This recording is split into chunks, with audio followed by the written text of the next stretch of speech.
Ladies and gentlemen, welcome to the Mill Experience Sports, where we have a special guest today. My guest was born in Charleston, South Carolina, to Cheryl Beamer and a legendary Virginia Tech head coach, Frank Beamer. And at that time, I bet you guys didn't know he was defensive line coach at the Citadel. My guest is entering his fourth season at the University of South Carolina Gamecocks head coach with a 2018 record. He had three victories over he had victories over three coaches that won the Natty: Jimbo Fisher, Dabo Sweeney, and Matt Brown. Ladies and gentlemen, welcome my guest, Mr. the one and only, the legendary University of South Carolina head coach, Coach Beamer, Shane Beamer. How you doing, Coach? I'm doing awesome. I don't know about legendary, but I appreciate the intro, You're a though. legend, man. You're a legend. Trust me, you're a legend in the making. I'm Thank claiming you. that for you, baby. Appreciate you. Because I have to include, the first coach to win back-to-back games to top 10 teams, and the first Yes. FBS coach since Yeah. 1978 to win twice by 20 points. There Hey, you and a go. 20-point underdog. Keep that That's coming. magic. Yeah, keep that coming. Let me get my athletic director on this interview as well. Hey, but Coach, my name is Ernest Excalibur Miller. This is Victor and also Craig. We're part of the Miller Experience Sports. Just want to introduce us to you. Craig, Absolutely. go ahead with the first question, sir. Okay, Coach Beamer, I had the opportunity to meet your father, which was an honor and a pleasure. I used to work for a company called Countrywide Home Loans, and he gave a speech because we were doing a charitable foundation drive for. He was actually doing something for kids, underprivileged kids who couldn't afford uniforms and so forth. And I had the honor to speak to him, and I did a presentation on subprime loans at that time, and spoke to him at length afterwards. And he had so much uh, excitement and speaking about how he donated to charities. And I actually looked online, and it seems as if he's still doing it.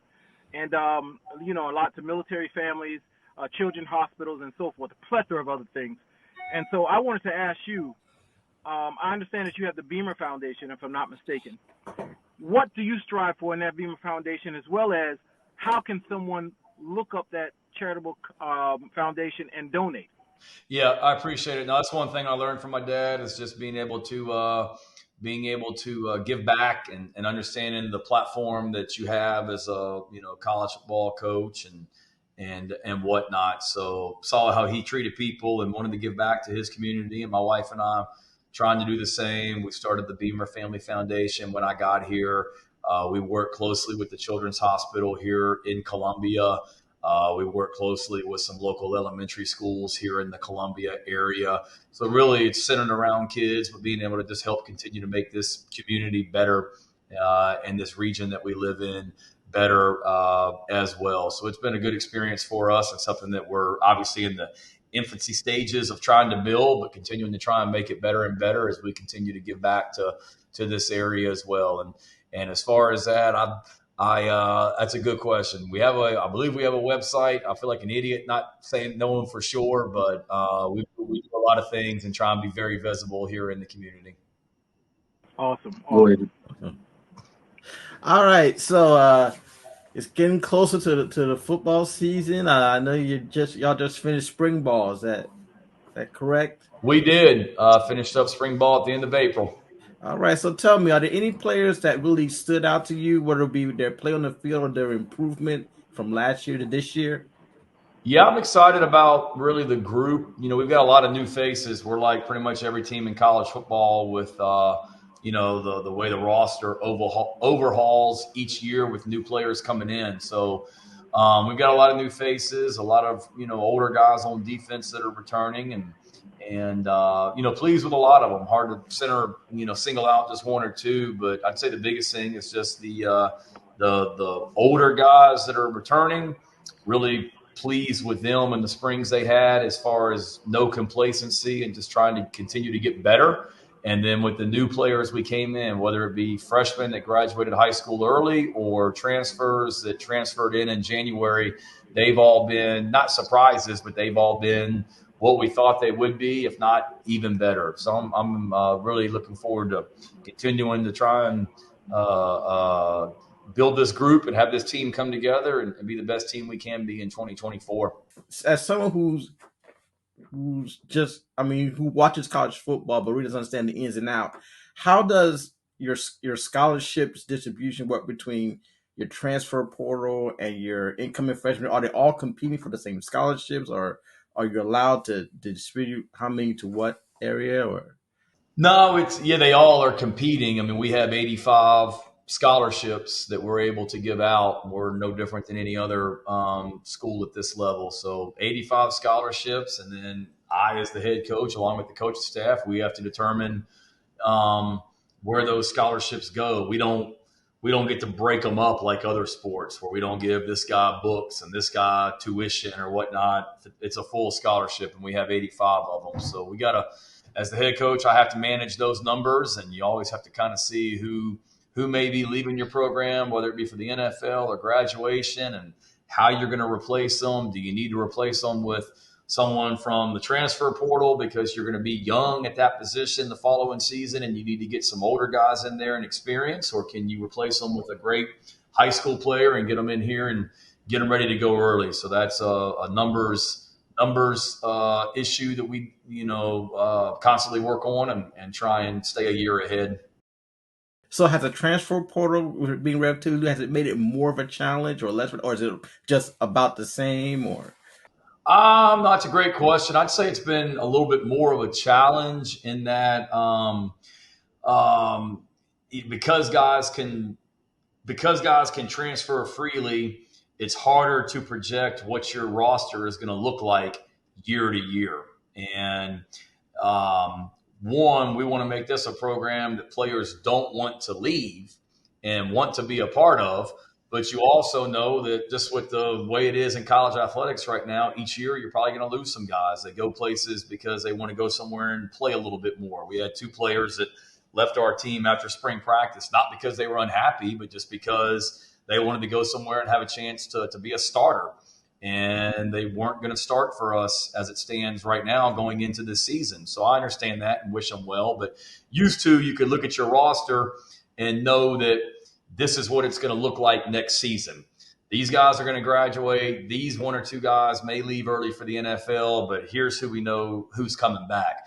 Now it's hard to do that because you've got that, plus you add the element of guys that may or may not transfer for whatever reason, which you hope they don't do, but it's harder to it's made it more challenging because it is harder to project what your roster is going to look like the next year, if that makes sense.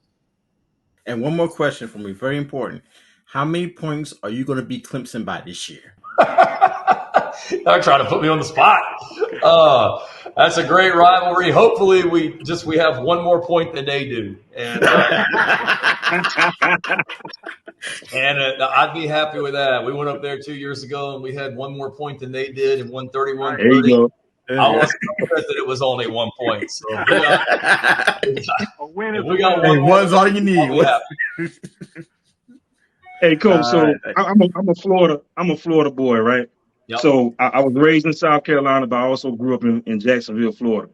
How you gonna be a Florida guy and you got a Packers jersey and a hockey? Hey man, it's a long story. It's a long story. I need a Gamecock jersey back here too, though. Yeah, dude. Only man I know with hockey pucks or hockey sticks on his wall. Hey, I'm a little weird like that. So growing up in Florida, man, I had to defend the Gamecocks a lot because they always had a heck of a defense. Always had running backs. Always had receivers. But it seemed they struggled at quarterback. So how do you see possibly LaNorria Sellers doing this year in 2024 season? Changing up your offense.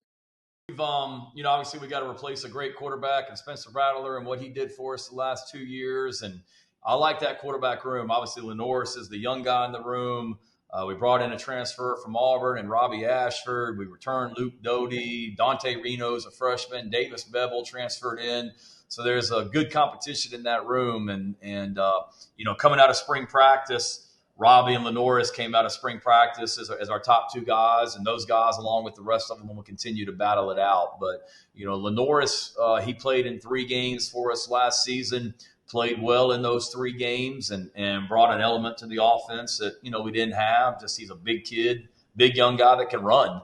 And as is Robbie, both those guys are 230-pound plus guys that can run, but they've also really worked to improve, their ability to throw in the pocket and things like that as well. So I'm eager to see their continued development and the element that our quarterback will be able to bring to the offense that, may be a little bit different than what we've had in the past. Also, with the transfer of your wide receiver Juice Wells going to Ole Miss, how do you see that? How do you see your track guy, wide receiver Nick Harper, which I think he's a big version of Tyreek Hill, and also your transfer from FSU, at Dorius Jacobs? How do you see changing the wide receiver core? Yeah, we got to replace a great player in Xavier Legette. Xavier was a first-round draft pick of the Panthers in the draft and was our, top receiver last season. So he's the one that we're, concerned about replacing without a doubt. And but I like the group that we have.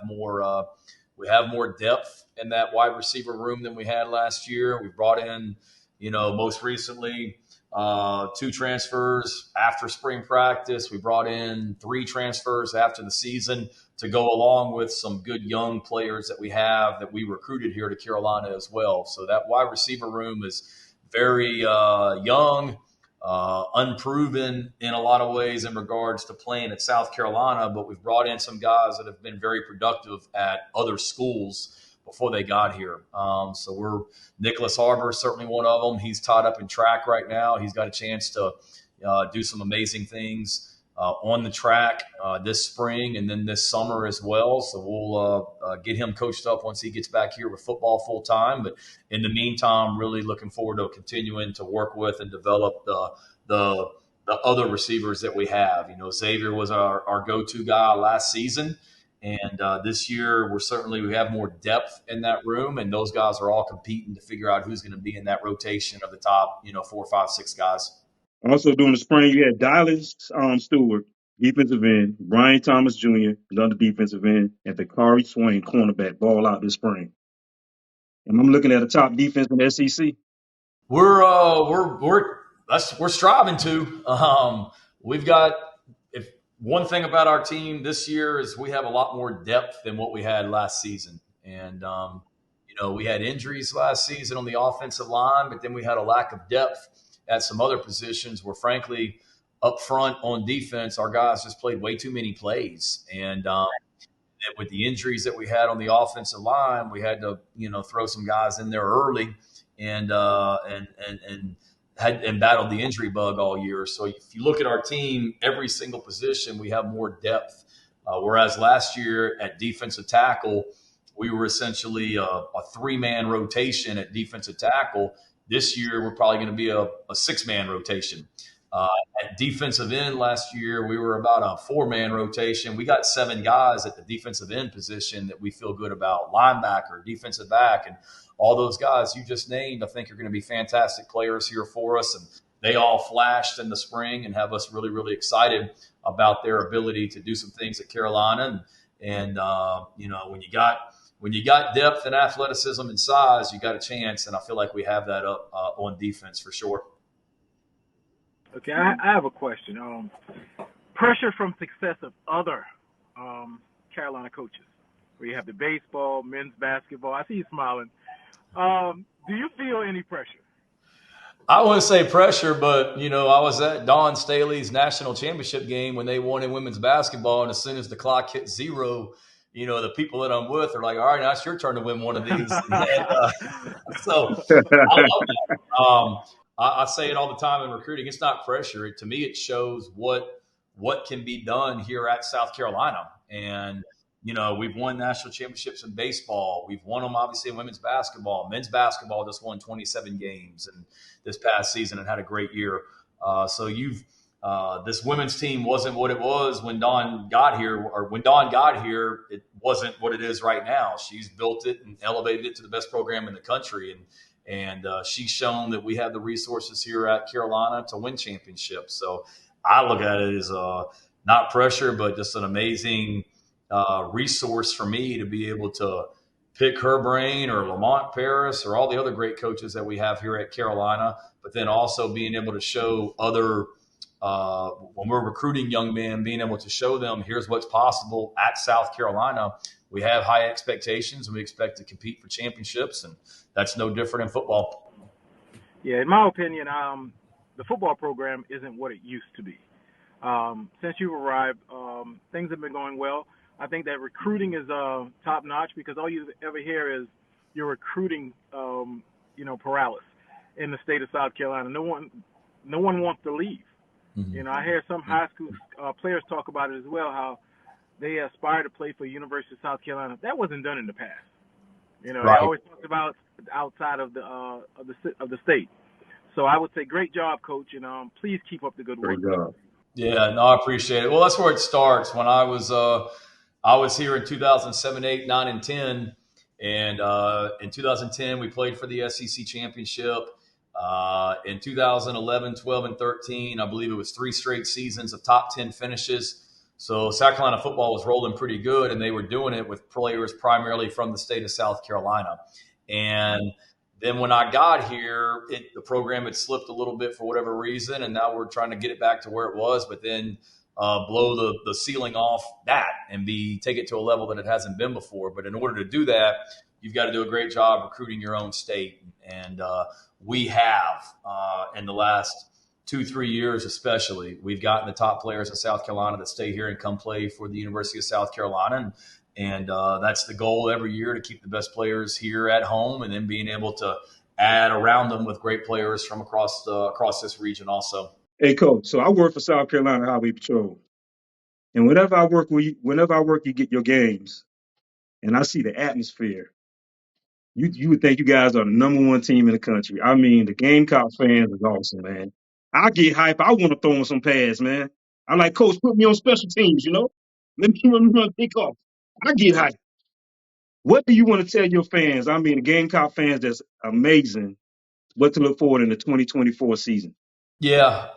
First of all, I would just want to tell them thank you for being the best fans in the world. I mean, there's nothing. You're exactly right. There's nothing like a Saturday in Columbia. There's nothing like a Saturday in Williams-Brice Stadium.